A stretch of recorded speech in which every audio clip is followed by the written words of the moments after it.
Hello NEET friends, मैं Rishu Jaiswal biology educator आप सभी को तहे दिल से स्वागत करता हूं अपने इस यूट्यूब चैनल टारगेट 360 में। मैं आप सभी नीट स्टूडेंट्स के लिए क्वेश्चन प्रैक्टिस सीरीज लेके आए हैं in the form of MIQs, जो कि मोस्ट इम्पोर्टेंट क्वेश्चंस होंगे नीट 2026 के लिए। इस MIQ सीरीज में आप सभी को conceptual question, statement based question, एजर्सन reasons, figure based questions, match the column, इस टाइप के क्वेश्चन जो नीट में आते हैं और इसकी प्रोबेबिलिटी नीट 2026 में अधिक है। तो हर एक चैप्टर का, जैसे कि ये चैप्टर स्ट्रक्चर ऑर्गेनाइजेशन इन एनिमल्स, जो हमारा आज का लेक्चर चल रहा है टारगेट 360 चैनल पे।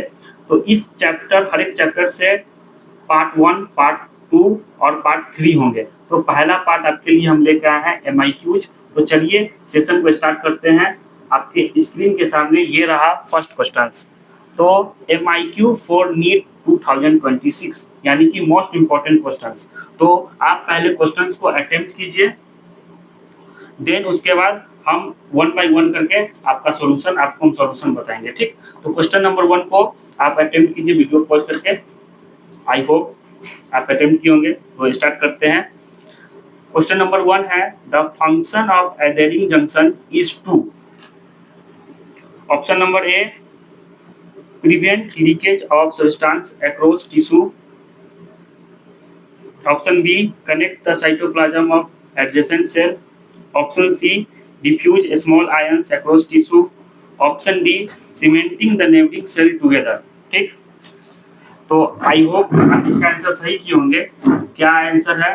तो ये देखिए, पहले एडेरिंग जंक्शन है। एडेरिंग जंक्शन के बारे में पूछ रहा है। तो एडेरिंग जंक्शन का जैसा कि आपको हम बताए थे, सीमेंटिंग का काम करता है। तो cement the neighbouring cell together. तो option number D is the correct answer, ठीक। जैसा कि लेक्चर के दौरान मैंने आपको बताया था, तो cement the neighbouring cell together, D is the correct answer होगा, ठीक। सेकंड क्वेश्चन की तरफ बात करें, number 2 question, the function of gap junction is to.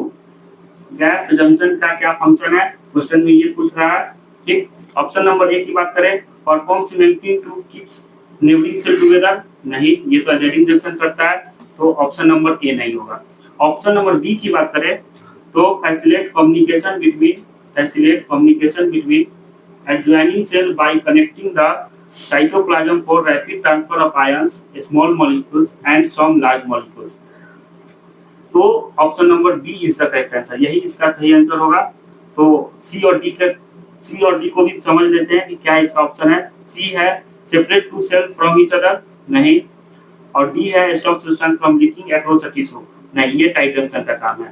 तो आई होप बी आप इसको करेक्ट किए होंगे। तो क्वेश्चन नंबर 2 का B is the correct answer. Next question की तरफ बढ़ते हैं। Question number 3, which of the following statement is incorrect about squamous epithelium. Option number A, तो सबसे पहले आप जो है इनकरेक्ट करेक्ट जो भी होगा आप उसको अंडरलाइन कर लीजिएगा, सर्किल में कवर कर लीजिएगा। इससे आपको दिमाग में रहेगा कि क्या पूछना चाह रहा है क्वेश्चन में। तो इनकरेक्ट पूछ रहा है स्क्वामस एपिथेलियम के बारे में, ठीक। तो ऑप्शन नंबर ए की बात करें, it consist of single thin layer of flattened cell with irregular boundaries. तो ये बात स्क्वामस एपिथेलियम के लिए सही बात है, ये ऐसा ही इसका कुछ फंक्शन होता है, ठीक। इनकरेक्ट पूछ रहा है, ये तो बात करेक्ट है, इसका ए नहीं होगा, ठीक, इनकरेक्ट है। ऑप्शन नंबर बी की बात करें, it is present on secretary and absorptive surface. तो ये भी बात सही है, तो ये भी नहीं होगा आंसर इसका, क्योंकि इनकरेक्ट है। ऑप्शन नंबर सी की बात करें, तो it is found on the walls of the kidney, नहीं, ये वॉल्स ऑफ द किडनी पे आपको क्यूबॉइडल एपिथेलियम पाया जाता है, जैसा कि आपको हम लेक्चर में बताए थे। तो C is the correct answer. तो सी इसका क्या हो जाएगा, करेक्ट आंसर। ऑप्शन डी को भी देख लेते हैं क्या है। तो it is involve many function like forming a diffusion boundary. तो ये सही बात है, तो ये भी नहीं होगा, इनकरेक्ट है। तो C is the correct answer होगा क्वेश्चन नंबर 3 का, ठीक। आई होप आपको ये आंसर आप इसको सही किए होंगे। क्वेश्चन नंबर 4 की तरफ बढ़ते हैं। तो ये रहा स्क्रीन के सामने क्वेश्चन नंबर 4, आप इसको अटेम्प्ट कीजिए। आई होप आप इसको अटेम्प्ट किए होंगे। तो question number 4, which of the following statement is incorrect. देखिए इनकरेक्ट है तो पहले आप इसको सर्किल में घेर लीजिए। With reference to the columnar epithelium, ठीक। It is composed of single layer of tall and cylinder cell, ये तो बात सही है। इनकरेक्ट है तो ये नहीं होगा, ठीक। तो आप इसको ऐसे लिखिए, इसको ट्रू लिखिए।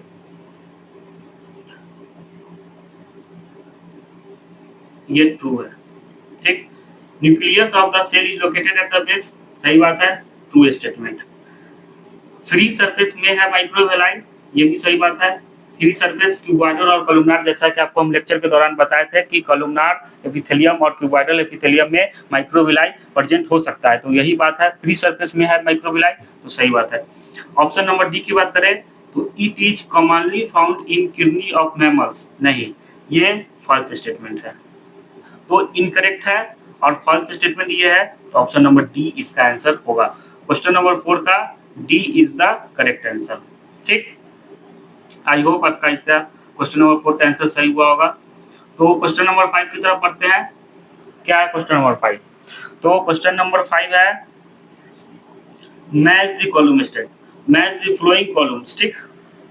कॉलम ए और ये इधर है कॉलम बी, ठीक। ये टिश्यू और लोकेशन के बारे में बात हो रही है। इसका जिक्र जो है हम अपने लेक्चर के दौरान आपको हम बताए थे, उसके बेस पर ये क्वेश्चंस है, ठीक। ऑप्शन नंबर टिश्यू का ए की बात करें, ए बी सी डी में दिया हुआ है, तो स्क्वाइमस एपिथेलियम कहाँ प्रेजेंट होता है? तो जैसा कि आपको हम बताए थे कि स्क्वाइमस epithelium present in the lungs, तो ए का 2 हो जाएगा, ठीक। यहाँ ए लिख देते हैं। क्यूबॉइडल एपिथेलियम, तो क्यूबॉइडल एपिथेलियम किडनी में पाया जाता है, तो 2 का 4 हो जाएगा, तो ये हो गया बी। कॉलमनार एपिथेलियम की बात करें तो ये प्रेजेंट इन ब्रोंक्यूल्स, नहीं, और एक ऑप्शन है 3 का प्रेजेंट इन स्टोमक, तो ये इसका हो जाएगा प्रेजेंट इन स्टोमक, तो ये हो जाएगा सी। और सिलिएटेड एपिथेलियम की बात करें तो प्रेजेंट इन ब्रोंक्यूल्स, जैसा कि आपको बताए थे कि ब्रोंक्यूल्स और फैलोपियन ट्यूब में जो है सिलिएटेड एपिथेलियम पाया जाता है, ठीक। तो इसको मैच करते हैं ऑप्शन से, तो ए का 2, ए का 2, ठीक, एक ही ऑप्शन में है। बी सी डी ऐसे ही कट गया, तो ऐसे मिल गया ए ऑप्शन। ए का 2, 2 का 4, सी का 3, देखिए, और डी का 1, तो option number A is the correct answer. I hope आपका ये सही हुआ होगा। अच्छा क्वेश्चन था, मैच द कॉलम से बेस्ड था। नेक्स्ट क्वेश्चन की बात करें, MIQ for NEET 2026, question number 6, ये भी मैच द कॉलम पे बेस्ड है। चलिए इसका देखते हैं। Match of the following cell structure and their characteristics features, ठीक। A tight junction, B adhering junction, C gap junction और डी सिनेप्टिक जंक्शन। तो टाइट जंक्शन की बात करें तो टाइट जंक्शन क्या करता है? लीकिंग से बचाता है, ठीक। तो यहाँ देखिए थर्ड ऑप्शन में आपको दिख रहा होगा स्टेबलाइज अ बैरियर और prevent leakage of fluid across epithelium cells, तो ए का 3 हो जाएगा। जैसा कि आपको हम बताए थे लेक्चर में, इसका हम जिक्र किए हुए हैं, टाइट जंक्शन, गैप जंक्शन और एडहेरिंग जंक्शन को डिटेल में हम आपको पढ़ाए थे, ठीक। तो ए का 3, यहाँ देखिए ए का 3 नहीं होगा, ये ए का 4 है, तो बी ऑप्शन भी नहीं होगा। ए का 3 है तो ये हो जाएगा, और ये भी नहीं होगा, ए का 4 है, तो यहीं से आपका आंसर हो गया कि एक क्वेश्चन नंबर 6 का सी आंसर होगा। लेकिन चलिए आपको हम एक एक करके 1 बाय 1 कर देते हैं। सही है ये, 1 मिनट, ये गलत हो गया है यहाँ पे, तो ये हो गया option number C is the correct. तो बी की बात करें तो बी का 1, adhering junction cement neighbouring cell together, ये आपको हम बताए थे, और इससे पहले भी क्वेश्चन में आपको ये क्वेश्चन आ चुका है इससे रिलेटेड। गैप जंक्शन की बात करें तो ट्रांसमिट द इंफॉर्मेशन, क्या है? सी का 4 है ना, यहाँ पे सी का 4, तो gap junction transmit the information through chemical to, sorry,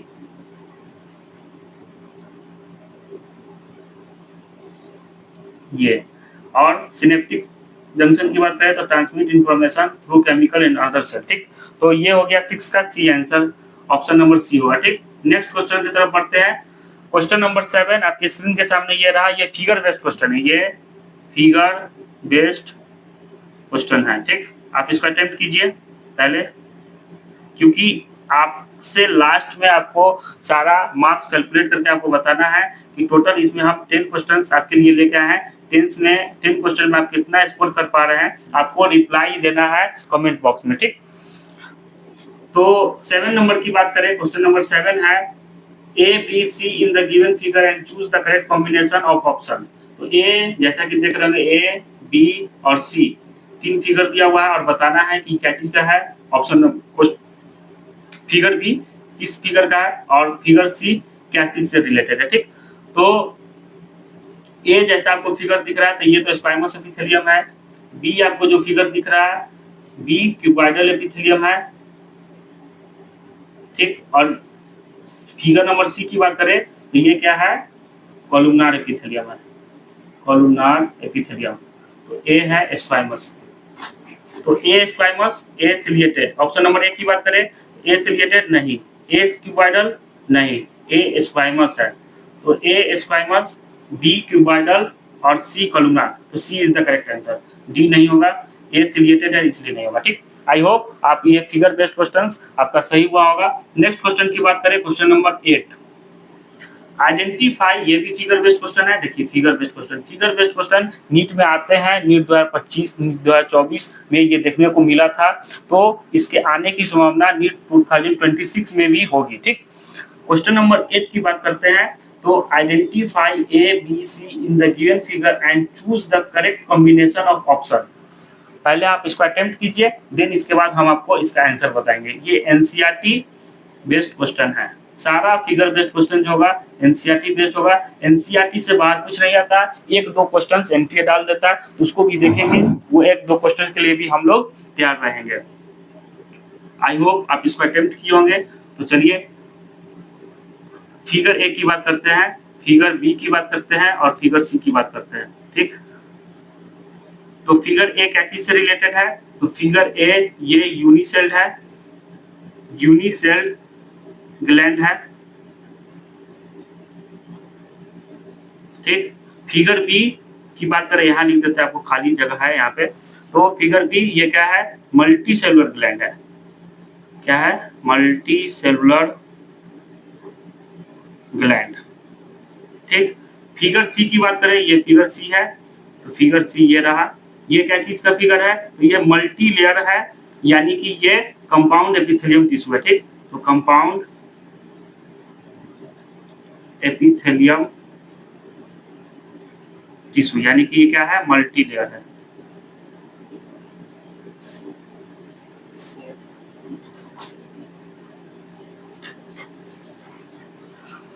multi layered sales, ठीक। तो चलिए इससे रिलेटेड ऑप्शन देख लेते हैं। ए क्या है आपका, यूनिसेल है, यहाँ देखिए यूनिसेल, तो ए यूनिसेलुलर ग्लैंड, सही बात है। बी मल्टीसेलुलर ग्लैंड, सही बात है। सी क्या सीरोस कॉलमनार सेल है, नहीं, ए ऑप्शन नंबर इसका ए सही नहीं होगा। बी की बात करें मल्टीसेलुलर ग्लैंड, तो ये तो पहले ही छटा गया। आप ऑप्शन को एलिमिनेट करना भी सीखिए, ए को देखकर बी को देखकर आप ऑप्शन एलिमिनेट करना कीजिए, ठीक। सी की बात करें तो ये यूनिसेलुलर ग्लैंड है, मल्टी सेलुलर ग्लैंड बी सही है, सी मल्टी लेयर सेल, तो C is the correct answer. Multi layer cell यानी कि ये कंपाउंड एपिथेलियम का जिक्र हो रहा है, ठीक। कंपाउंड एपिथेलियम देखिए यहाँ पर, कंपाउंड एपिथेलियम। और डी की बात करें एफ्लेटेंट सेल, नहीं इसको काट दीजिए, तो C is the correct answer. इसको हम इरेज कर देते हैं, आपको क्लियर विजिबल होगा, ये देखिए। तो नेक्स्ट क्वेश्चन की तरफ बढ़ते हैं। क्वेश्चन नंबर 9 ये रहा आपके स्क्रीन पे, तो आप पहले इसको अटेम्प्ट कीजिए। ये अच्छा क्वेश्चन है, आप इसमें फंस सकते हैं, पहले आपको हम बता देते हैं, पहले इसको अटेम्प्ट कीजिए। देखने में छोटा है लेकिन इसमें फंसने की संभावना अधिक है। ऐसे ही क्वेश्चंस नीट 2026 में आते हैं, जो देखने में छोटा होता है, छोटा पैक बड़ा धमाका, वही ये क्वेश्चन के साथ है, ठीक।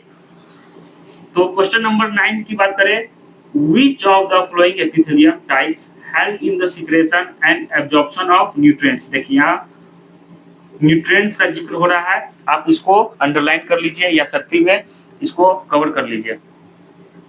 तो क्या क्यूबॉइडल करता है, नहीं। आप लोग ऑप्शन नंबर 1 को ज्यादा स्टूडेंट क्या किए होंगे, मैक्सिमम स्टूडेंट सिक्रेशन और एब्जॉर्प्शन को देखकर ए टिक कर दिए होंगे, लेकिन ए इसका ए आंसर नहीं होगा। ए को तो सबसे पहले आप काट दीजिए। बी स्ट्रेटिफाइड स्क्वामस, नहीं। सी स्क्वामस नहीं, D is the correct answer. कॉलुमनार epithelium tissue secretion and absorption of nutrients में हेल्प करता है, ठीक, तो D is the correct answer. I hope आप मैक्सिमम स्टूडेंट का सही हुआ होगा, लेकिन कुछ स्टूडेंट इस क्वेश्चन में फंस सकते हैं। सिक्रेशन एंड एब्जॉर्प्शन को देख के आप क्यूबॉइडल टिक मत कीजिएगा, क्योंकि ये न्यूट्रिएंट्स का जिक्र हो रहा है क्वेश्चन में, ठीक। क्वेश्चन नंबर 10 जो कि ये लास्ट क्वेश्चन है आज के MIQ सीरीज में पार्ट 1 का। तो most abundant and widely distributed tissue in animal body is, पहले आप इसको अटेम्प्ट कीजिए, देन उसके बाद हम आपको इसका आंसर बताएंगे, ठीक। आई होप आप इसको अटेम्प्ट किए होंगे। जैसा कि हम लेक्चर के दौरान आपको हम बताए थे कि most abundant and widely distributed tissue animal body में कौन सा होता है, कनेक्टिव टिश्यू। ये साफ साफ लेक्चर में लिखे थे कि कनेक्टिव टिश्यू क्या होता है, मोस्ट वाइडली और डिस्ट्रीब्यूटेड होता है, ठीक। तो ए एपिथेलियम टिश्यू नहीं, connective tissue B, B is the correct answer, B is the correct answer. C skeleton नहीं, डी नहीं। तो ये इजी क्वेश्चन था। कुछ इजी क्वेश्चन भी आते हैं, कुछ हार्ड क्वेश्चन भी आते हैं, कुछ कंसेप्चुअल बेस्ड क्वेश्चन आते हैं, कुछ स्टेटमेंट बेस्ड क्वेश्चन आते हैं। एजर्सन रीजन आपको हम पार्ट 2 और पार्ट 3 में लाएंगे। तो ये था सीरीज, देखिए ये अच्छे अच्छे क्वेश्चन जो आपके लिए हम लेकर आए थे। ये रहे हम ऋषु जायसवाल, और ये रहा most important question MIQ series आपके लिए। पार्ट 1 था, इसका पार्ट 2 और पार्ट 3 भी लाएंगे, ठीक। पार्ट 2 में मस्कुलर टिश्यू और न्यूरल टिश्यू से रिलेटेड होगा, और पार्ट 3 में आपको कॉकरोच और फ्रॉग से रिलेटेड क्वेश्चंस देखने को मिलेंगे। अच्छे क्वेश्चंस होंगे। स्ट्रक्चरल ऑर्गेनाइजेशन इन एनिमल्स चैप्टर से क्वेश्चंस आते हैं, फ्रॉग से रिलेटेड क्वेश्चंस आते हैं, कॉकरोच से रिलेटेड क्वेश्चंस आते हैं। तो आप इस चैप्टर को स्ट्रॉन्ग कीजिए। ये बेसिक चैप्टर है जूलॉजी का, इससे इसका यूज जो है नेक्स्ट आने वाले चैप्टर्स में, क्लास 11th के चैप्टर जूलॉजी में और 12th के चैप्टर्स में यूजेज है इसका, ठीक। तो आई होप आपको ये MIQ सीरीज पार्ट 1 आपको अच्छा लगा होगा। आप अच्छे क्वेश्चन अटेम्प्ट किए हैं, ये देखिए क्वेश्चन अच्छे से अटेम्प्ट किए होंगे। आप अपना कमेंट बॉक्स में जरूर रिप्लाई दीजिएगा कि आपका 10 क्वेश्चंस में कितना स्कोर हो रहा है, ठीक। किसी का 8 हो रहा है तो आप जरूर 8 में 10 रिप्लाई दीजिएगा, 9 हो रहा है तो 9 में 10 रिप्लाई दीजिएगा, और 10 में 10 हो रहा है तो 10 में 10 आप स्कोर रिप्लाई दीजिएगा, और ठीक। तो I hope, thank you so much. Lecture को यही एंड करते हैं, ठीक, इस सीरीज को। नेक्स्ट पार्ट 2 में आपको मिलते हैं, हम आपसे मिलेंगे, और लेक्चर में तो आपसे हम मिलते ही हैं पर डे। तो ठीक, thank you so much students. आप इसी तरह पढ़ाई करते रहिए, मेहनत करते रहिए, क्वेश्चन प्रैक्टिस करते रहिए, रिवीजन करते रहिए, और सिलेक्शन लीजिए नीट 2026 में, ठीक। Thank you so much.